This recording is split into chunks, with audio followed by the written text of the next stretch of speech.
Madame, Monsieur, bonsoir et bienvenue sur Al24 News. Nous sommes le lundi 18 avril et voici les titres de l'actualité.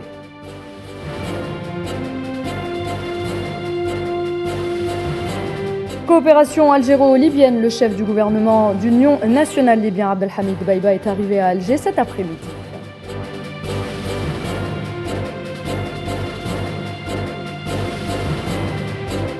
En Palestine, pas de répit pour la population en ce mois sacré du Ramadan. Les forces de l'occupation sioniste ont une nouvelle fois pris d'assaut l'esplanade de la mosquée Al-Aqsa aujourd'hui.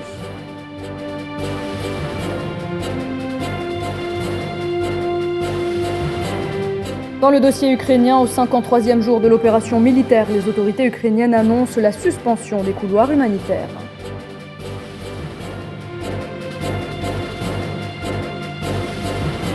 Et puis nous évoquerons le tirage au sort de la phase de groupe des éliminatoires de la Coupe d'Afrique des Nations 2023 prévue à Abidjan. 48 nations africaines sont concernées.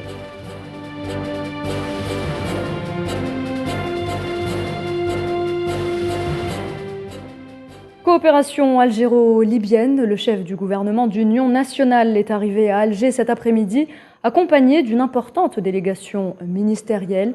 Abdelhamid Dbeiba a été accueilli à l'aéroport international Ouari Boumediene par le Premier ministre algérien Ayman Ben Abdelrahman.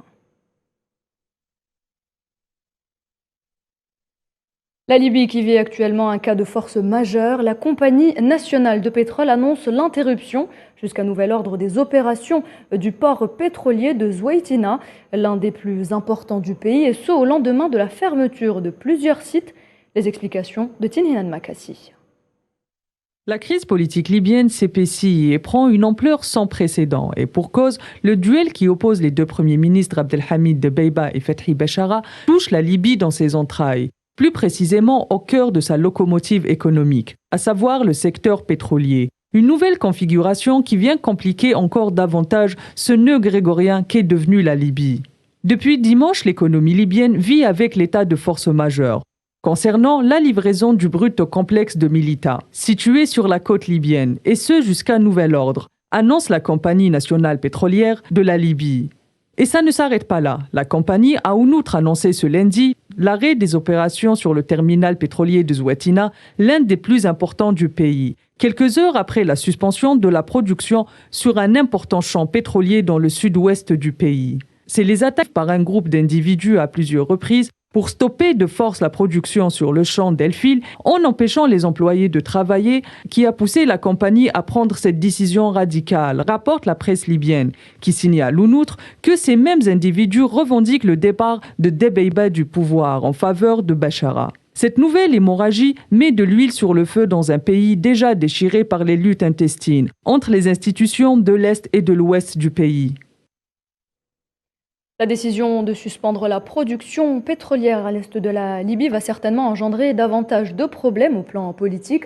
Et pour en parler, nous avons avec nous en direct Mohamed Sibachir. Il est enseignant à Sciences Po Alger. Bonsoir monsieur.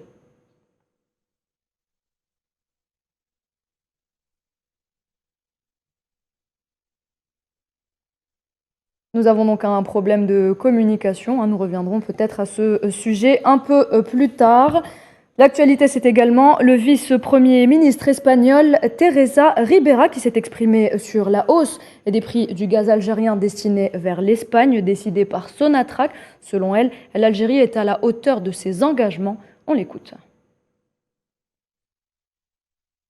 Le groupe algérien Sonatrach a fait part de son intention d'augmenter les prix depuis octobre dernier, car il estime qu'ils étaient largement en dessous du prix du marché mondial. C'est une mesure strictement commerciale qui n'a aucun rapport avec la nature des relations bilatérales entre les deux pays. Il est nécessaire que l'Espagne ait d'excellentes relations avec le Maroc et l'Algérie. L'Algérie est un pays fiable qui respecte ses engagements. L'approvisionnement de l'Espagne en gaz algérien est garanti sur le long terme. Nous sommes certains que l'Algérie sera à la hauteur de ses engagements. Direction le Maroc à présent, le moral des ménages s'est fortement dégradé ces dernières semaines. Précarité, perte de pouvoir d'achat ou encore pénurie. Le Royaume et son nouveau gouvernement font face à la gronde sociale depuis quelques semaines et en cause une situation socio-économique des plus critiques, une boussole politique qui a perdu le nord. Kherdin Batache. Le chef du gouvernement marocain d'obédience libérale Aziz Akhnouch sur le banc des accusés face à la flambée des prix et la baisse du pouvoir d'achat au Maroc. Sur le plan économique, les choses vont de mal en pis pour le gouvernement dirigé par le milliardaire et proche du sérail du roi, ainsi que la coalition des partis politiques qui le soutient. Akhnouch était ce lundi face aux membres de la Chambre des représentants pour répondre aux griefs qui lui sont reprochés quant à la gestion des affaires courantes ayant mené le pays vers la banqueroute et l'érosion du pouvoir d'achat des citoyens. La gronde sociale qui s'abat sur le royaume et tente de s'exprimer dans ses rues trouve écho auprès de quelques parlementaires qui, pour fustiger le bilan catastrophique du gouvernement, n'y vont pas de main morte. Nous avons vu tel financement, nous avons exécuté telle décision, nous avons essayé, entamé. Il n'y a que des déclarations d'intention, monsieur le chef du gouvernement, sans aucune efficacité ni aucun effet, si ce n'est le colmatage des brèches. Descendez dans la rue pour entendre ce que vous disent les Marocains, saignés par le poids de la cherté de la vie et de la pandémie. Acculé, Aziz Akhnouch est contraint de montrer patte blanche, toutefois sans convaincre ses détracteurs.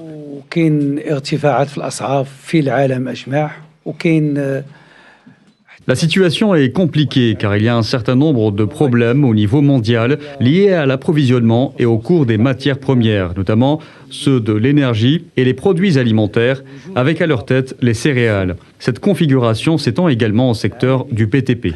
Le chef du gouvernement annonce aux parlementaires la révision à la baisse des perspectives de croissance du Maroc. Des perspectives déjà bien minces qui passent de 1,7% à 1,5%, conséquence logique de la paralysie de plusieurs secteurs névralgiques comme le tourisme, la logistique ou encore le bâtiment.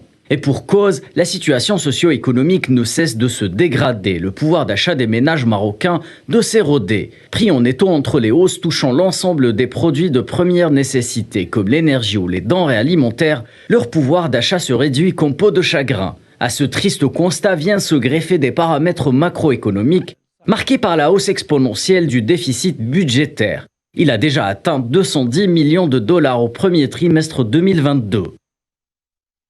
Nous le disions au début de ce journal, la Libye vit actuellement un cas de force majeure et la compagnie nationale de pétrole annonce l'interruption jusqu'à nouvel ordre des opérations du port pétrolier de Zouaitina, l'un des plus importants du pays, et ce au lendemain de la fermeture de plusieurs sites.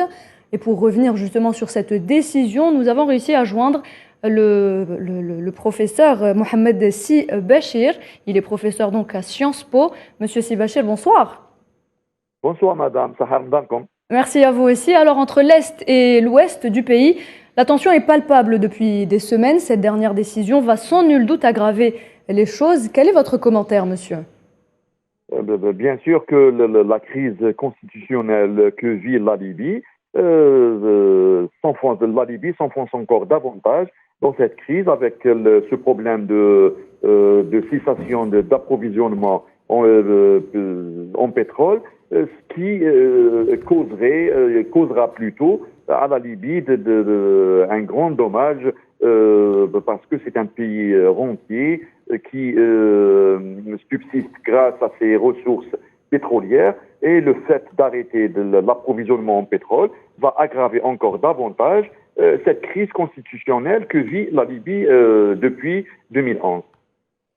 Alors, est-ce qu'on pourrait craindre un point de non-retour en Libye vu l'évolution de la situation, d'autant plus que l'on pourrait croire que l'on s'éloigne là de la solution proposée par les Nations Unies? Bien sûr que qu'on est en train de s'éloigner de la solution onusienne, d'autant plus que maintenant sur le terrain, on a deux gouvernements, on a des pourparlers secrets qui se sont déroulés à Paris entre Biba et un militaire du maréchal Haftar. Malheureusement, tous ces ingrédients-là font que la crise en Libye s'aggrave encore plus, et le fait que la Libye s'enlise dans cette crise pourrait renouveler dans les esprits l'état d'instabilité qui a survalu dans ce pays depuis 2011, notamment de ces 2 ou 3 dernières années.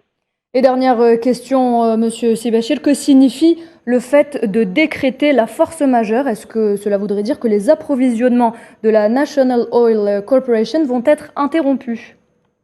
Non, cette clause est stipulée dans les contrats signés par la société libyenne avec ses clients, car avec les conditions de sécuritaire en Libye, il n'est point possible à cette société de respecter ses engagements. À chaque fois qu'il y a une crise sécuritaire, la société, la NOC, recourt à cette situation de force majeure pour s'exonérer justement des retombées financières du fait qu'elle cesse d'approvisionner ses clients en pétrole. Et c'est une clause contractuelle, commerciale, qui signifie que la situation en Libye est une situation instable, chronique. Merci beaucoup, monsieur Mohamed Sibachir. Je rappelle que vous êtes enseignant à Sciences Po Alger. Dans le reste de l'actualité, la Tunisie n'est pas à vendre et la souveraineté du peuple ne sera plus soumise à la logique du troc. Ce sont là les propos du président tunisien Kais Saïed en marge de la commémoration du 66e anniversaire des forces de sécurité intérieure. Dans son discours, le chef de l'État tunisien est notamment revenu sur la situation qui prévaut dans son pays, notamment sur le plan politique. Saïed qui affirme que le peuple tunisien défendra encore et toujours la légitimité populaire malgré tous les obstacles. Le Conseil de sécurité des Nations Unies se réunit mercredi 20 avril pour discuter du conflit au Sahara occidental. Ce sera l'occasion pour Staffan de Mistura d'exposer les conclusions de sa tournée dans la région, la première depuis sa nomination au poste d'envoyé personnel du secrétaire général des Nations Unies.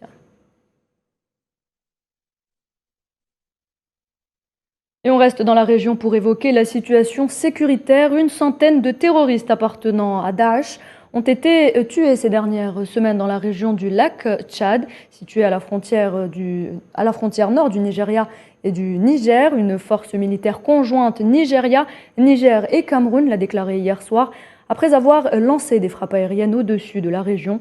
On rappelle que cette zone est particulièrement connue pour abriter des terroristes. Tout autre chose, pas de répit pour les Palestiniens en ce mois sacré du Ramadan. Les affrontements se poursuivent à Al-Quds. De nouveaux envahissements de colons sionistes ont eu lieu sur l'esplanade de la mosquée Al-Aqsa durant la fête juive de Pâques. Toujours sous haute surveillance de la police sioniste, l'accès à la mosquée reste strictement interdit aux fidèles musulmans.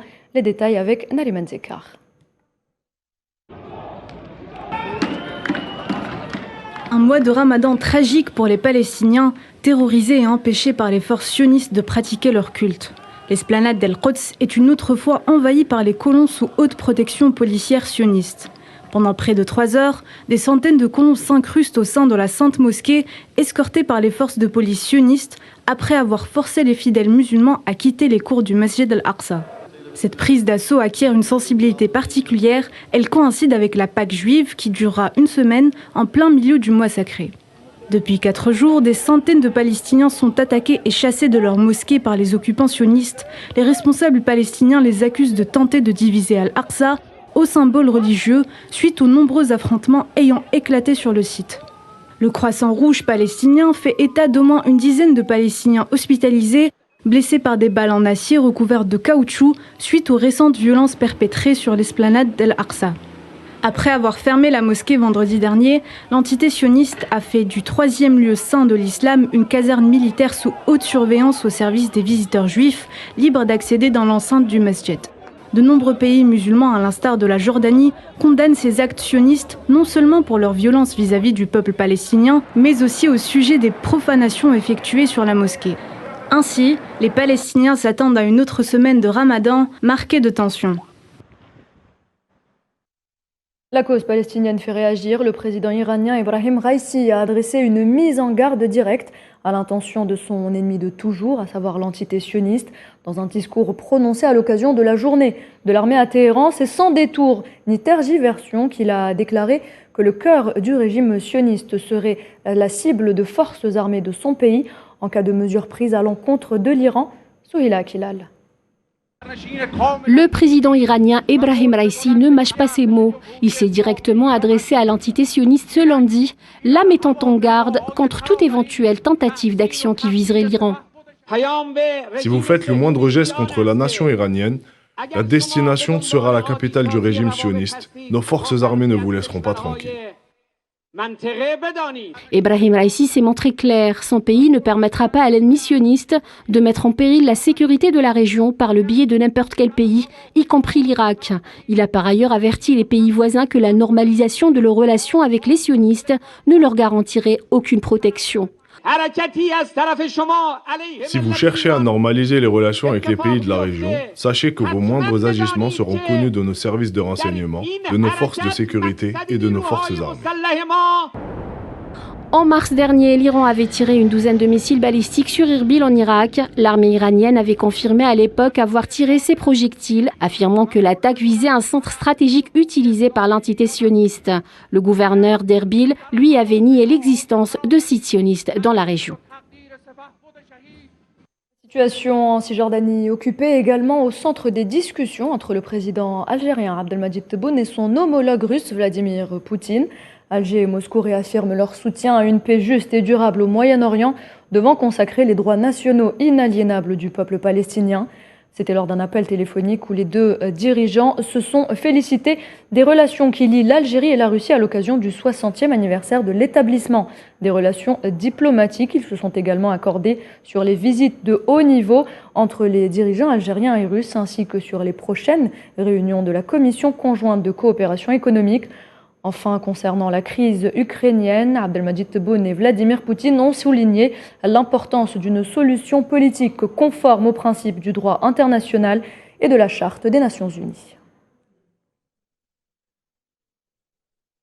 Moscou dénonce les exactions de l'occupant sioniste et accuse Tel Aviv d'exploiter la situation en Ukraine pour dénoncer l'attention de la communauté internationale du conflit palestino-israélien. Le ministère russe des Affaires étrangères a convoqué aujourd'hui l'ambassadeur israélien à Moscou en raison des condamnations par l'entité sioniste de l'intervention militaire russe en Ukraine. Sofiane Baroudi. Le ministère des Affaires étrangères russe a convoqué Alex Ben-Zvi, ambassadeur israélien à Moscou, pour protester contre la condamnation par l'entité sioniste de l'opération spéciale russe en Ukraine. Des tensions et des dissensions importantes animent les relations entre Tel Aviv et Moscou. Cette dernière s'est étonnée que l'État qui occupe illégalement la Palestine vote pour la suspension de la Fédération de Russie du Conseil des droits de l'homme des Nations Unies. L'État hébreu viole de façon récurrente les résolutions des Nations Unies et continue de maintenir un système d'apartheid au mépris des droits fondamentaux du peuple palestinien. Le chef de la diplomatie sioniste, Yair Lapid, a condamné l'action russe, la qualifiant de criminelle en Ukraine. Moscou a rétorqué en qualifiant d'occupant l'entité sioniste et en rappelant sa position en faveur d'une solution à deux États sur les frontières de 67, telle que prévue par les résolutions onusiennes, ce qui impliquerait un retrait des forces d'occupation sionistes d'El-Quds et des terres arabes dans le Golan syrien. Pour rappel, Volodymyr Zelensky avait fait un discours devant la Knesset et a appelé les Juifs du monde entier à se mobiliser en soutien de l'Ukraine, quand Naftali Bennett a proposé pour sa part une médiation entre Kiev et Moscou pour mettre fin au conflit. Les tensions entre la Russie et l'entité sioniste peuvent être très néfastes pour cette dernière, qui a encore récemment lancé des raids contre la Syrie, principal allié de la Russie au Moyen-Orient. Disposant d'infrastructures militaires à Tartus et à Hmeimim et de forts liens avec le Hezbollah libanais depuis 2015, dans le cadre de l'alliance contre les groupes fondamentalistes, Moscou peut jouer un rôle important dans le renversement des rapports de force au Proche et Moyen-Orient. Dans le dossier ukrainien, au 53e jour de l'opération militaire, Moscou intensifie ses attaques sur le flanc est, avec une série de frappes dans la deuxième ville, Kharkiv. Le chef de la diplomatie ukrainienne, Dmytro Kuleba, affirme que les troupes russes semblent avoir décidé de raser à tout prix la ville stratégique de Mariupol. Et faute d'accord avec les Russes, les autorités ukrainiennes ont également annoncé la suspension des couloirs humanitaires. Iman Marad. Au 53e jour du conflit russo-ukrainien, la situation ne semble pas s'apaiser. Lundi, les autorités ukrainiennes ont annoncé plusieurs morts et plusieurs blessés lors de frappes russes sur Lviv, la grande ville de l'ouest de l'Ukraine habituellement épargnée par les combats. 5 puissantes frappes de missiles d'un coup sur l'infrastructure civile de la vieille ville européenne de Lviv. Les chemins de fer ukrainiens ont de leur côté indiqué sur Telegram que plusieurs missiles sont tombés à proximité des installations ferroviaires sans faire de victimes et sans encombrer la circulation. Par ailleurs, les autorités ukrainiennes ont également annoncé la suspension des couloirs humanitaires pour l'évacuation des civils de l'Est de l'Ukraine, faute d'accord avec l'armée russe sur un cessez-le-feu. La vice-ministre ukrainienne a affirmé sur Telegram n'épargner aucun effort pour que les couloirs humanitaires reprennent le plus rapidement possible. Pour sa part, le ministre russe de la Défense a lancé un ultimatum aux derniers combattants ukrainiens retranchés dans le complexe métallurgique d'Azovstal, les appelant à déposer les armes. Un ultimatum rejeté par l'Ukraine. Enfin, le pape François a appelé à la paix dans un sermon de Pâques et a averti que le conflit pourrait conduire à une guerre nucléaire. Des responsables ukrainiens seront à Washington pour les réunions de cette semaine du Fonds monétaire international et de la Banque mondiale afin d'obtenir un soutien financier. Par ailleurs, le président ukrainien Volodymyr Zelensky accuse Moscou de vouloir détruire toute la région orientale du Donbass, promettant que tout serait fait pour la défendre. Les troupes russes se préparent à une offensive dans l'est de notre pays. Cela commencera dans un avenir proche. Ils veulent littéralement achever et détruire le Donbass. Détruire tout ce qui fait la gloire de cette région industrielle, tout comme les militaires russes détruisent Mariupol. Ils veulent anéantir d'autres villes et d'autres communautés dans les régions de Donetsk et Lugansk. Les conséquences de la guerre en Ukraine, les navires russes sont désormais interdits d'accès au port belge, une décision entrée en vigueur hier dimanche. Néanmoins, tout navire russe entré légalement en Belgique avant les sanctions pourra toujours quitter le port, mais une fois parti, il ne pourra plus revenir. L'envoyé de l'ONU au Yémen, Hans Grunberg, et le chef du nouveau conseil présidentiel yéménite, Rachad El-Halimi, se sont engagés à mettre en œuvre la trêve en vigueur dans le pays depuis début avril, soulignant l'importance de s'appuyer sur cet accord pour parvenir à une solution politique au conflit qui secoue le Yémen depuis 2014. Hans Grunberg s'est entretenu avec le chef du conseil présidentiel yéménite à Riyad de la mise en œuvre de la trêve. Ils sont également convenus de l'importance de s'appuyer sur cet accord afin de parvenir à une solution politique au conflit par la négociation. Et puis que se passe-t-il en Suède? Depuis 4 jours, des affrontements secouent le sud de Stockholm, faisant plusieurs blessés. Il s'agit de manifestations contre un rassemblement du groupuscule d'extrême droite Ligne Dure, connu pour ses positions d'interdire l'islam ou encore d'expulser les musulmans du pays. En Tunisie, aucune fuite de gazole n'a été constatée suite au naufrage du pétrolier Xello. Selon les autorités tunisiennes, parti d'Égypte en direction de Malte, le navire s'était réfugié vendredi soir près de la Tunisie en raison de mauvaises conditions météorologiques avant de sombrer près de Gabès au large des côtes sud-est du pays avec une cargaison de 750 tonnes de gazole à son bord. On arrive au sport football, je vous le disais en titre, c'est demain mardi à 17h30 GMT qu'aura lieu le tirage au sort de la phase de groupe des éliminatoires de la Coupe d'Afrique des Nations 2023 prévue à Abidjan. Faisal Salah nous en parle. Le tirage au sort des éliminatoires de la Coupe d'Afrique des Nations 2023 organisé au Côte d'Ivoire aura lieu demain mardi 19 avril au pays du président de la Confédération africaine du football, Patrice Motsepe.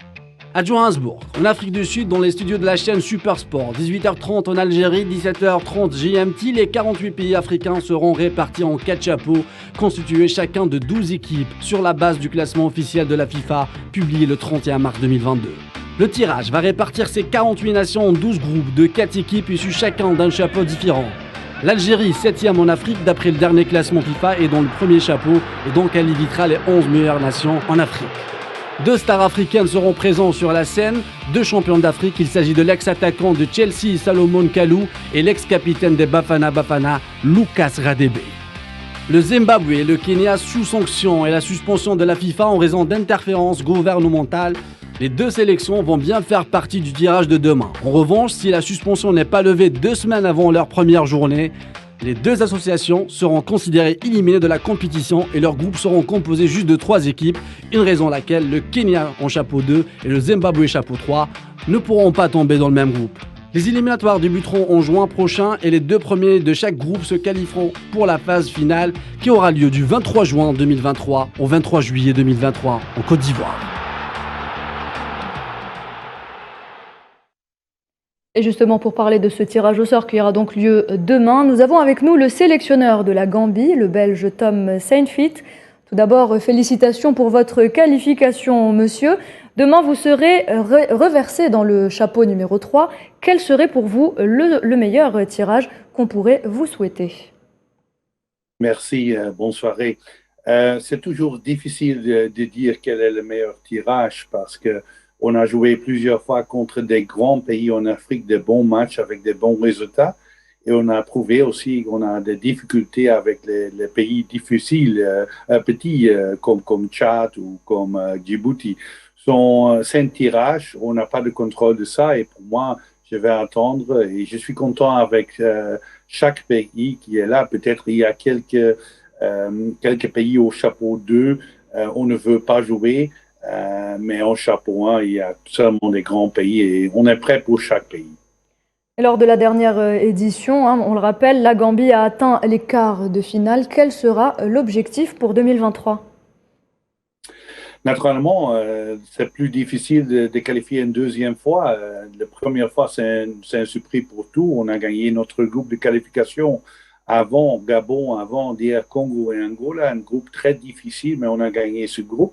Maintenant, tout le peuple savent notre qualité et aussi au Gambie, les expectations sont plus hautes. Naturellement, au début, le premier but est qualifié pour le CAN 2023. Je pense que ça va être difficile parce que nous ne sommes pas un surpris maintenant. Il y a quelques joueurs qui sont abonnés et il y a quelques nouveaux joueurs dans l'équipe. On va voir demain quel est notre groupe. Mais le premier but est qualifié pour le CAN. Et quand on est là, on va voir quelle est notre possibilité au CAN. Merci beaucoup, monsieur Tom Saintfiet. Je rappelle que vous êtes le sélectionneur de la Gambie. Merci beaucoup d'avoir été avec nous. Merci. De la culture pour finir cette édition, début aujourd'hui en Algérie du mois du patrimoine, placé sous le slogan Patrimoine immatériel, identité et authenticité. Cet événement se caractérise par la richesse et la diversité du patrimoine culturel, matériel et immatériel de l'Algérie. Rendez-vous donc du 18 avril au 18 mai au niveau des différents établissements culturels du pays pour découvrir ou redécouvrir pour cette année le patrimoine immatériel algérien. Et c'est la fin de cette édition. Merci à vous de l'avoir suivi. Tout de suite, la météo avec Amel Ameziane Zitouni. Je vous laisse avec la suite de nos programmes.